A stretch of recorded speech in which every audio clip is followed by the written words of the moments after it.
Hello guys, कैसे हैं आप सब। हिमाचल राइड पर आप फिर से स्वागत है और आज की कहानी कुछ ज़्यादा इंटरेस्टिंग होने वाली है।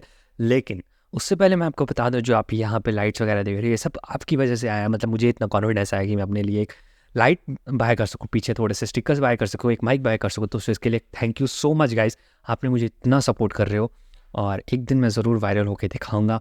कहानी शुरू करते हैं। कहानी शुरू करने से पहले अगर आपने अभी तक मेरे चैनल को सब्सक्राइब नहीं किया तो सब्सक्राइब कर लो। अगर आपने मेरे चैनल वीडियोस कोई नहीं देखी हैं तो पहली सबसे पहले वीडियो देखो, क्योंकि वो काफ़ी ज़्यादा इंटरेस्टिंग है।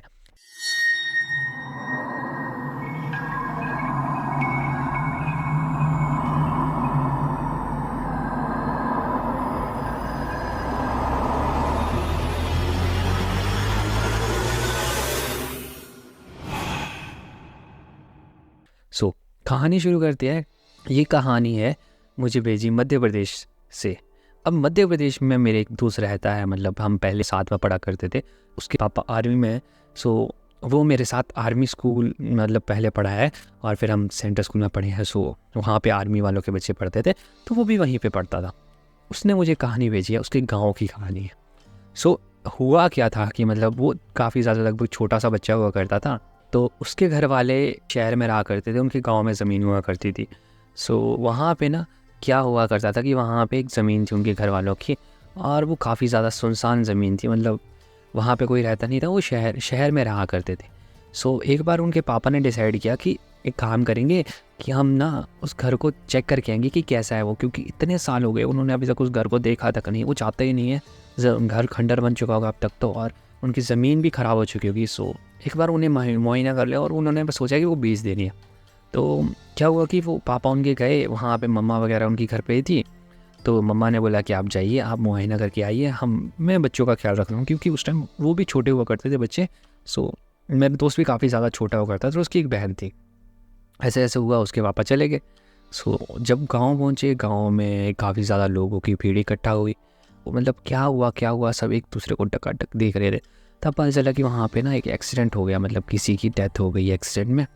सो उन्होंने बोला चलो अब क्या कर सकते हैं, किस्मत किस्मत की बात है, और डेथ हो गई है तो वो अलग टॉपिक आ जाता है। फिर उन्होंने बोला कि अभी घर का मुआयना कर जाए, शुभ शुभ काम में कुछ गड़बड़ हो ना जाए, इसलिए एक काम करता हूँ, उसको रहने देता हूँ, पहले घर ही मुआयना करके आता हूँ।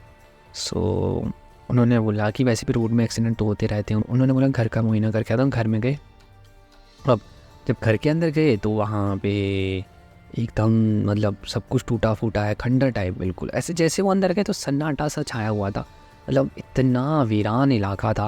वहाँ पे ना कोई था, पीछे कीचड़ का नाला था और कीचड़ के नाले से जो कीचड़ बह रहा था ना, वो घर के अंदर आ चुका था। और घर में इतनी गंदी स्मेल चली हुई थी, पूरा घर गंदा गंदा गंदा, झाड़ियाँ उगी हुई थी, कहीं मकड़ी के जाले थे। मतलब उस घर को ठीक करना तो मुश्किल था, वो उससे तोड़ ही सकते थे, उसके अलावा कोई ऑप्शन नहीं था। तो वो जैसे घर के अंदर घुसे, सब कुछ सन्न सी ठंडी ठंडी हवाएं चलने लग पड़ी। अब उनके पापा ने क्या किया कि उन्होंने सोचा कि यार इस घर में खंडर में कौन ही रुकेगा। सो उन्होंने क्या किया कि वहाँ से बाहर निकले। जैसे वो बाहर निकले, वो बेहोश हो गए। अब वो बेहोश हुए तो उन्हें लगा कि शायद कमज़ोरी है। तो जैसे वो थोड़ी सी आगे चलने लगे, वो फिर से बेहोश हो गए। अब ये सिलसिला ना कम से कम 1-2 मिनट तक चलता रहा। मतलब गए बेहोश हो गए, गए बेहोश हो गए, थोड़ा सा चले, थोड़ा बेहोश हो गए। लोगों ने उन्हें देख लिया कि ये क्या हो रहा है। अब वहाँ पे ना एक रामू काका थे, मतलब उनका नाम रामू काका नहीं था, उनका नाम सोहल नाल था। लेकिन ना फिल्मों में जैसे रामू काका बोलते हैं, वहाँ आगे वो भी रामू काका थे, सब उन्हें रामू काका बोलते थे। तो सोहल लाल ने उन्हें देखा और उन्होंने बोला कि ये बच्चा बीमार हो गया। उस टाइम उनके पापा की उम्र भी ज़्यादा बड़ी नहीं थी, मतलब ठीक ठाक थे। वो ले गए, फ़ौज में हुआ करते थे उनके पापा उस टाइम। तो ले गए डॉक्टर के पास। डॉक्टर ने बोला कि कुछ नहीं हुआ, ठीक है, ये बिल्कुल ठीक है।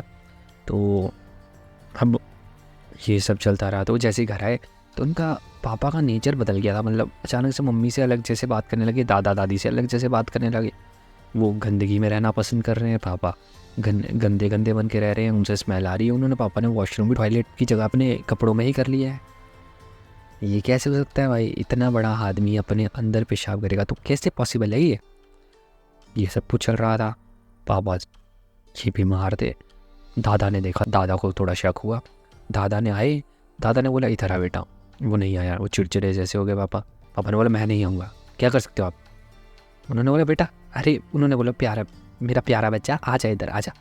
तो वो आए, ये रोटी रखी, बोला इसको खा, ये पराठा रखा है इसको खा।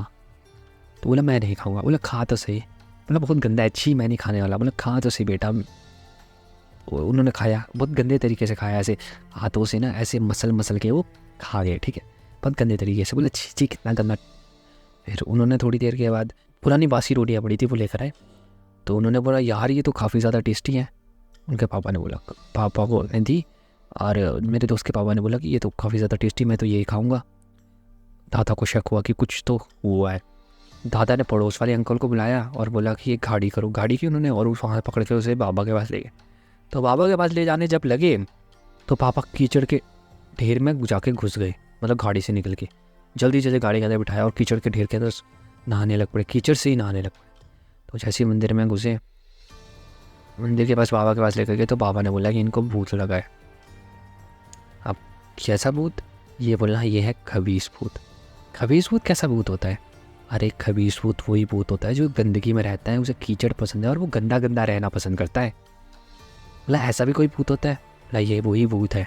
ये वो आत्माएं, अतृप्त आत्माएं होती है जिनको गंदगी से बहुत प्यार होता है, क्योंकि उन्होंने पुण्य का काम कभी किया नहीं होता ज़िंदगी में, गंदगी कमाई होती है, गंदगी से काम किया होता है, उनकी आत्मा भूत बनती है और वो खबीस भूत। झाड़ फूक की पिताजी को, पिताजी थोड़े दिन के बाद ठीक हो गए। अब उन्होंने वो घर बेच तो दिया, लेकिन वो अभी भी ना वो इंसिडेंट को याद करते हैं ना तो उनको बड़ा अलग लगता है। मतलब ऐसा मैंने किया। पिताजी को कुछ याद ही नहीं कि उन्होंने इतने दिन बेहोश होने के बाद, पिताजी को बस इतना याद है कि वो बेहोश हो गए, उसके बाद उनके साथ क्या हुआ उन्हें कुछ नहीं पता चला। सो कैसी लगी मेरी कहानी? मेरे चैनल को सब्सक्राइब कर दे, अगर आपने सब्सक्राइब नहीं किया तो इस वीडियो को लाइक कर दे। तब तक के लिए